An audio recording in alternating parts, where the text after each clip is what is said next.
Why do most small businesses fail? Here's a tragic and deeply ironic truth. They often fail because the person who started the business is too good at their job. Think about it, the brilliant baker who opens a bakery, the master mechanic who opens their own garage, the talented graphic designer who finally goes freelance. They start a business to escape a boss and to finally be free, only to end up creating a prison for themselves. They end up with something far worse than a job. They end up with a job they own, a job they can never, ever leave. They work 80 hours a week, they are consumed by stress, and their dream of freedom becomes a nightmare of relentless, exhausting work.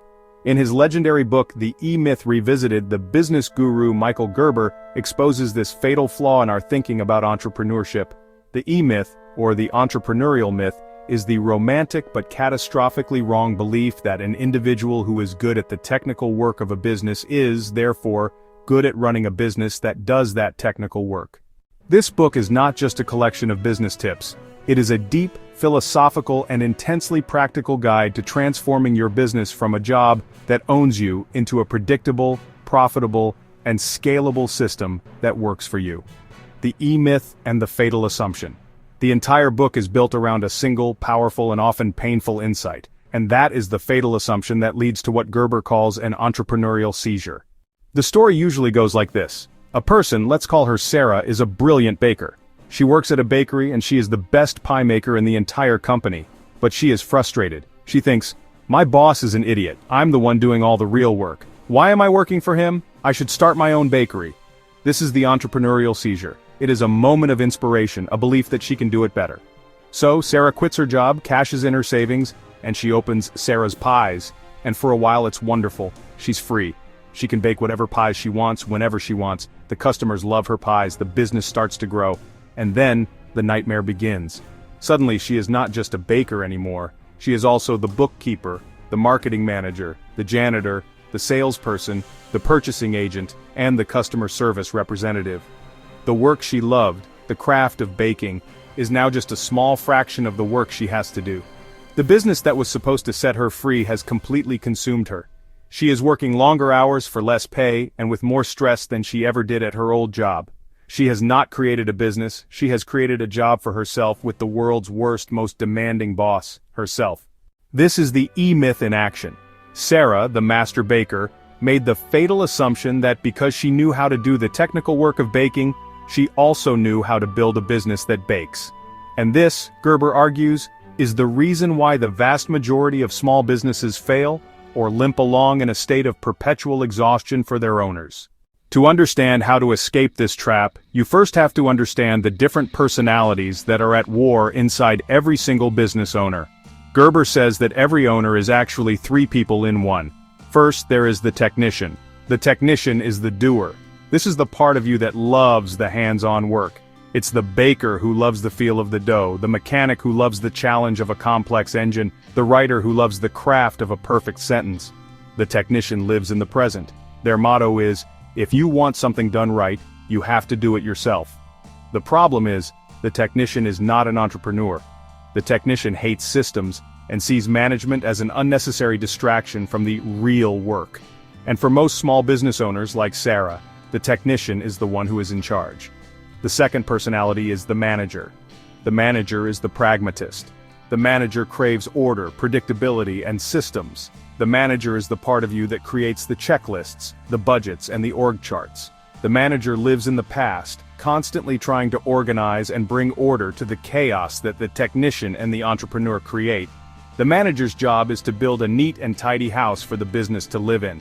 And the third and most important personality is the entrepreneur. The entrepreneur is the visionary. This is the dreamer, the strategist, the creator. The entrepreneur does not live in the present like the technician or in the past like the manager. The entrepreneur lives in the future. They are always thinking about the big picture. Where is the business going? What is our ultimate vision? How can we innovate and grow? The entrepreneur is not interested in doing the work. They are interested in creating the vision that the other two personalities will follow. A successful business needs all three of these personalities to be in balance. But in a typical small business that is in the grip of the E-Myth, the technician is running the show, the manager is a stressed-out mess trying to clean up, and the entrepreneur is locked in the basement, starving for attention. The Great Revolution, working on your business, not just in it. So how do you break this cycle? How do you free the entrepreneur from the basement? The answer lies in the single most important philosophical shift in the entire book. You must stop working in your business and you must start working on your business. This is a profound and difficult shift in identity. Working in the business is what the technician does. It's baking the pies, it's fixing the cars, it's designing the logos. It's the daily grind. It is, for most business owners, their comfort zone. Working on the business is what the entrepreneur does. It is the work of stepping back from the daily grind and asking the big strategic questions. It's not about how to bake this one pie. It's about how to design a system for baking pies that is so perfect that it can be run by anyone, with perfectly consistent results, every single time. It is a shift from being a part of the system to being the architect of the system. It is a shift from being a person who owns a job to being a business owner who owns a system that works. This is the great entrepreneurial revolution. It is the moment you realize that your business is not you. It is a separate entity.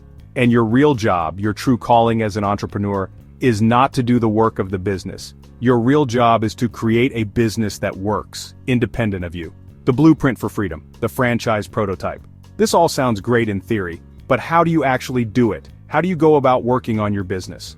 Gerber provides a brilliant and incredibly practical blueprint. He calls it the franchise prototype. He asks you to imagine that the business you are starting today is the prototype, the model home, for 5,000 identical franchises. You must build your one single business with the discipline, the precision, and the systems thinking as if you were going to replicate it 5,000 times over. This is a work of genius because even if you have no intention of ever franchising your business, the act of thinking like a franchisor forces you to do all the things that will make your single business a success. What does it mean to build a franchise prototype? It means you have to create a business that is a system-dependent business, not a people-dependent business. The fatal flaw of most small businesses is that they are dependent on the owner or on one or two superstar employees. The franchise prototype, on the other hand, must be designed to be run by people with the lowest possible level of skill. This doesn't mean you hire bad people. It means you create systems that are so brilliant, so clear, and so effective that they can produce a consistent, excellent result no matter who is running them. The system is the star, not the people. Think of McDonald's. They can take a teenager with no previous experience and by plugging them into a brilliant system, have them produce a perfectly consistent Big Mac anywhere in the world. To do this, you must document everything. Every single process in your business, from how you answer the phone, to how you clean the floors, to how you sell a product, to how you bake a pie, must be documented in a detailed operations manual. This is the hard, unglamorous, but absolutely essential work of the manager. This manual is the Bible of your business. It is the physical embodiment of your system. The goal of the franchise prototype is to create a business that delivers a consistent and predictable result to your customer every single time. And the ultimate goal, the goal that leads to true freedom, is to create a business that can run perfectly without you. Your business should not be a reflection of your personality. It should be a reflection of your systems. The real product of your entrepreneurship is not the pie you sell. The real product is the business itself. Building the machine, piece by piece. The second half of the E-Myth Revisited is a detailed guide to what Gerber calls the business development process. It is the step-by-step process of building your franchise prototype. It begins with what he calls your primary aim. This is not a business goal, it is a life goal. It is a deep philosophical exercise where you ask yourself, what do I want my life to look like? How do I want to be remembered? Your business is not your life. Your business is just a tool that is designed to help you live the life you want. Before you can design your perfect business, you must first have a clear picture of your perfect life. Once you have your primary aim, you can create your strategic objective. This is a clear, quantifiable statement of what your business will look like when it is finally done. How big will it be? What will be the standards of quality? It is a set of benchmarks, a clear and measurable vision for the finished prototype. And then, you begin the hard work of building the systems. Gerber breaks the business down into 7 key systems: management, marketing, financial, and so on. For each of these, you must develop, document, and implement a clear and consistent process. Your marketing system is a machine for generating leads. Your sales system is a machine for converting those leads into customers. Your production system is a machine for delivering your product or service with perfect consistency. This is the real work of the entrepreneur. It is not the heroic, flashy, visionary work of the myth.